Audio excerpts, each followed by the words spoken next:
Et le témoin ce matin, c'est vous, Raquel Garrido, témoin et acteur. Vous êtes député La France Insoumise de Seine-Saint-Denis, membre de la NUPES. Et c'est une nouvelle bataille qui s'engage aujourd'hui. Une bataille gagnée hier, au fond, avec le 49-3. Ou est-ce que, d'ailleurs, vous estimez qu'il aurait mieux fallu qu'il y ait un vote ? Alors moi, comme nombre de députés, comme l'essentiel même, je pense, la majorité écrasante des députés, nous étions favorables à ce qu'il y ait un vote, bien évidemment. Ça fait maintenant 2 mois qu'il y a une aspiration démocratique dans ce pays.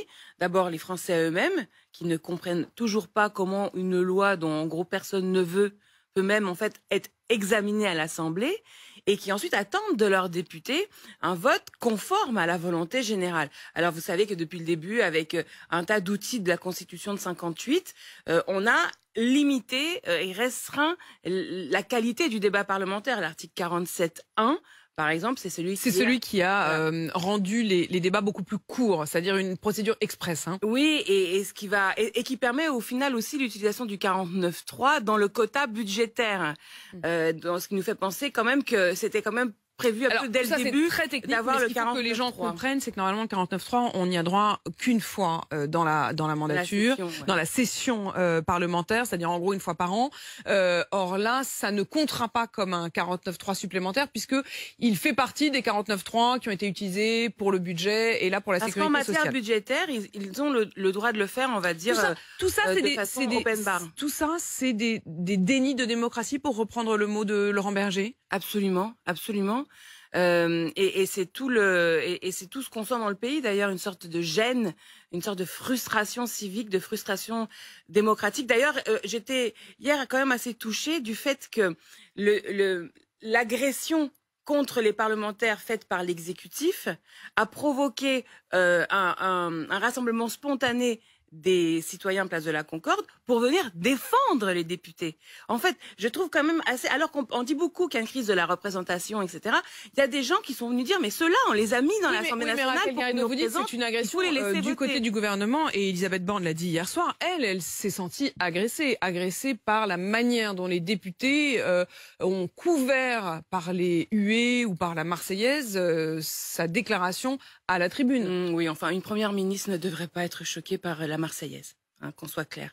Et en tout état de cause, ce qu'elle a fait, elle, c'est-à-dire annoncer à 5 minutes d'un vote depuis l'Élysée, c'est même pas elle, même pour elle, c'est humiliant.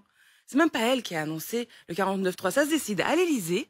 Et 5 minutes avant, ils arrivent et disent à tout le monde, oui, enfin, alors que tout le monde est réuni pour voter, il n'y aura pas de vote. Toute une loi et toute la procédure. Mais ça se décide forcément à l'Élysée puisqu'il faut qu'il y ait eu un Conseil des ministres. Raquel Garrido, quelle suite désormais? Allez-vous déposer une motion de censure? Bien sûr, puisque c'est le seul outil constitutionnel qui nous reste lorsqu'on est assailli comme ça par le 49.3. Et puis, mais bon, cela dit, ça remplacera pas un vote sur le texte. Voilà. Alors là, vous revenez sur ce qu'a dit Elisabeth Borne hier en disant il y aura quand même un vote puisqu'il y aura des motions de censure. Ce sera l'occasion pour les parlementaires de voter. Ça, c'est un artifice puisque la question posée n'est pas la même. La question posée n'est pas est-ce que vous êtes pour ou contre la loi. C'est est-ce que vous renouvelez votre confiance au gouvernement? Est-ce que le gouvernement peut rester? Si je fais les comptes, ça veut dire qu'il y aura une motion de censure déposée par le Rassemblement national, une motion de censure, vous venez de nous le dire, déposée par la NUPES, et une motion de censure, ils l'ont annoncé, déposée par le groupe Lyotte. Alors le groupe Lyotte qu'on redécouvre cette semaine, qui est un groupe centriste, indépendant, porté par la personne de Charles de Courson. Cette motion-là, vous pourriez la voter? Bien sûr. Bien sûr. Vous la voterez? Bien sûr, je la voterai et j'aspire à ce qu'elle soit votée le plus largement possible. Moi, j'invite les députés LR qui c'est eux qui ont la clé, hein, parce que si la NUPES vote, si le RN vote, il manquera environ une trentaine de députés LR, un peu moins de qui pourraient faire basculer. Et donc là, vous avez des députés LR qui viennent de mettre en difficulté grave le gouvernement avec cette incertitude sur le vote de la loi retraite. Donc, ce que je comprendrais pas, moi, c'est que le jeudi, ces députés-là mettent gravement en difficulté le gouvernement pour le lundi expliquer que ce gouvernement doit continuer. Pourquoi fragiliser Elisabeth Borne le jeudi pour ensuite venir sauver le soldat Elisabeth Borne le lundi? Donc là, maintenant, il faut aller jusqu'au bout. Vous vous adressez aux députés LR et vous les appelez à la cohérence, c'est-à-dire vous leur dites venez jusqu'à la motion de censure, c'est-à-dire faire sauter le gouvernement. Mais bien, de toute façon, le gouvernement, il n'est plus à même maintenant de gouverner. L'échec de ce 49-3 est trop grave. Et puis, en plus, il provoque des choses dans le pays. C'est-à-dire, il produit quelque chose de neuf. Là, il y a une étape 2 de la mobilisation. Jusqu'à présent, nous étions sur une bataille. Est-ce que vous redoutez la colère? Est-ce que vous redoutez que cette mobilisation qui jusqu'alors s'est passée dans le calme échappe aux organisateurs, échappe à l'union syndicale? D'abord, les syndicats ont averti sur tous les tons de ce que sécrète un système démocratique dysfonctionnel. Quand les citoyens n'ont pas des voix pacifiques pour que la volonté générale émane du peuple, alors forcément il y a un problème.